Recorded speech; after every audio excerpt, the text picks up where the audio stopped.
Donc, salut tout le monde. C'est juste un petit tutoriel vite vite pour vous montrer comment utiliser l'outil. Dans un premier temps, il faut se rendre à tuk/d2lgame ou la CITEC Login. Je vais vous envoyer ces informations-là par courriel. On utilise tout le monde le compte CFCL, c'est un peu comme dans un site. Je vais vous envoyer aussi le username et le mot de passe dans le courriel pour que vous l'ayez pour référence. Changez pas le mot de passe. Si vous avez oublié le mot de passe, faites-moi signe. Donc, on fait login. Puis donc, vous allez voir dans votre outil qu'il y a trois choses. Donc, il y a un petit onglet pour les activités. Pour créer les activités, c'est toujours la première étape. Il y a un petit onglet pour voir et créer les cartes de jeu. Et après ça, on peut voir les activités récentes. L'interface utilisateur est encore en anglais. Par contre, quand vous publiez, vous pouvez publier la carte soit en français ou en anglais. Et puis ensuite, toutes les composantes autour de la carte sont dans la bonne langue. Donc, la première étape, ce serait de créer une activité. En fait, ce serait de planifier toutes les activités. Donc, pour créer une nouvelle activité, on clique sur Create New Activity. Et puis ensuite, on donne un nom.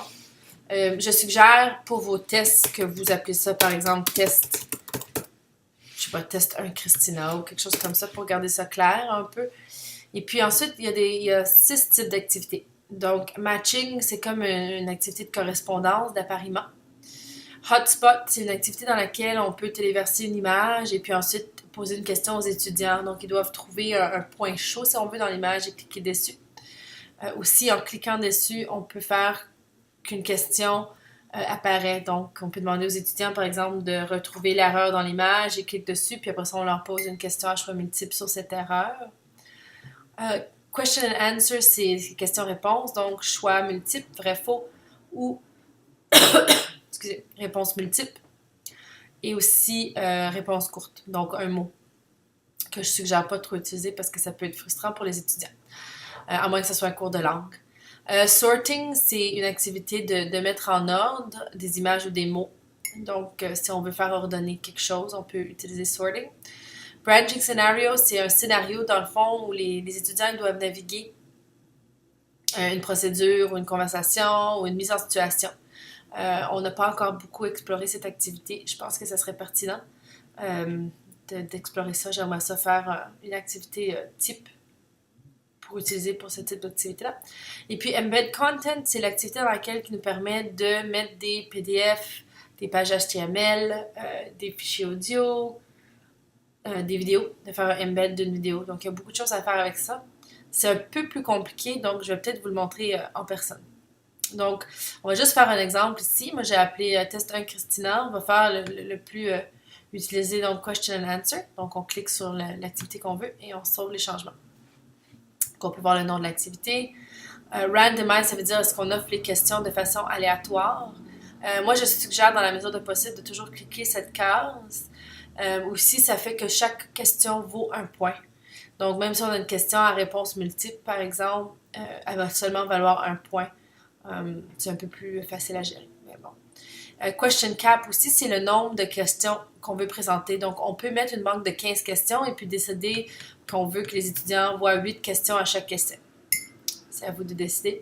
Je suggère de sauvegarder à chaque étape, c'est toujours bien. Et donc, ensuite, vous pouvez entrer vos questions. Donc, ils ont un exemple ici d'une question à choix multiple. All that applies, c'est une question à réponse multiple, vrai ou faux, ou remplir les blancs. Donc, si on fait une question à choix multiple, donc vous tapez votre question. Est-ce que c'est lundi aujourd'hui? Comme vous voulez. Ici, vous tapez votre réponse. Donc, distractor, c'est la réponse. Donc, oui. Et puis, vous pouvez mettre les rétroactions. Non. Ce n'est pas la bonne réponse. Et puis, je ne sais pas, je dors encore. Non, ce n'est pas la bonne réponse. Donc, ensuite, il faut mettre laquelle est correcte. Donc, correct. Oups. Incorrect. Incorrect. Et sauvegarder. Donc, comme je dis, je suggère sauvegarder à chaque fois, puis ensuite passer à la prochaine question et on refait le même processus. Quand c'est terminé, on clique sur Next. Vous pouvez changer les sons qu'on entend. Moi, je les ai pas changés souvent parce que je les trouve corrects, mais vous pouvez jouer avec les sons qui sont disponibles pour le... Par exemple, quand on clique ou quand on passe sur un objet ou quand on soumet la réponse, quand on n'a pas les bonnes réponses. Ensuite, on va voir un aperçu de l'activité. Ces éléments vont être changés à la carte de jeu. OK, donc on va pouvoir mettre un titre, une petite histoire qui va avec notre activité et puis changer aussi l'avatar à l'étape de la carte à jeu. Là, on peut jouer. Donc, est-ce que c'est lundi aujourd'hui? Oui, non, je ne sais pas, je dors encore. On va dire oui, on record la réponse. Ça, c'était les réponses de... Okay. Et voilà. Donc, moi, j'ai un score de 1 sur 8. 6 sur 8, même s'il y a 4 questions, parce que j'ai dit au système que je voulais prendre 8 questions. Et on peut faire une révision. Donc, la réponse est oui. Non. Et puis après ça, vous allez voir les rétroactions.